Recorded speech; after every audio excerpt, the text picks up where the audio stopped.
പത്തനംതിട്ടയിൽ ഹൈക്കോടതി അഭിഭാഷകൻ പ്രതിയായ പോക്സോ കേസ് അട്ടിമറിക്കാൻ ശ്രമം നടന്നതായി കണ്ടെത്തൽ. കോന്നി ഡിവൈഎസ്പിയെയും സിഐയെയും സസ്പെൻഡ് ചെയ്ത് ആഭ്യന്തര വകുപ്പ് പുറത്തിറക്കിയ ഉത്തരവിലാണ് ഇക്കാര്യമുള്ളത്. കേസിലെ ഒന്നാം പ്രതിയും രണ്ടാം പ്രതിയും CWC ചെയർമാന്റെ ഓഫീസിൽ നേരിട്ടെത്തി സ്വാധീനിക്കാൻ ശ്രമിച്ചുവെന്നാണ് കണ്ടെത്തൽ. ഹൈക്കോടതി അഭിഭാഷകനും UDF സർക്കാരിന്റെ കാലത്തെ ഗവൺമെന്റ് പ്ലീഡറുമായ നൌഷാദ് പ്രതിയായ പോക്സോ കേസ് അന്വേഷണം അട്ടിമറിക്കാനാണ് ശ്രമം നടന്നത്. 16-കാരി അഭിഭാഷകൻ ബലാത്സംഗം ചെയ്ത കേസിന്റെ അന്വേഷണത്തിൽ വീഴ്ച വരുത്തിയതെന്ന് തെളിഞ്ഞതോടെ കോന്നി ഡിവൈഎസ്പിയെയും സിഐയെയും സസ്പെൻഡ് ചെയ്തിരുന്നു. ഈ ഉത്തരവിൽ തന്നെയാണ് ഒന്നാം പ്രതിയും രണ്ടാം പ്രതിയും CWC ചെയർമാന്റെ ഓഫീസിൽ നേരിട്ടെത്തി സ്വാധീനിക്കാൻ ശ്രമിച്ചതായും പരാമർശമുള്ളത്. പ്രതിയുടെ ഇടപെടൽ മൂലം 10 ദിവസം വൈകിയാണ് CWC റിപ്പോർട്ട് നൽകിയതെന്നും ആഭ്യന്തര വകുപ്പ് പുറത്തുവിട്ട സസ്പെൻഷൻ ഉത്തരവിൽ പറയുന്നു.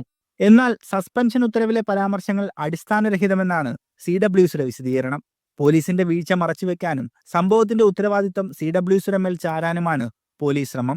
CWCയുടെ ഇടപെടലിലൂടെ കേസന്വേഷണം കാര്യക്ഷമമായെന്നും പെൺകുട്ടിയുടെ സുരക്ഷിതത്വം ഉറപ്പുവരുത്താനായെന്നുമാണ് CWCയുടെ വാദം.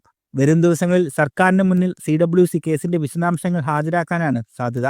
മീഡിയ 1 പത്തനംതിട്ട.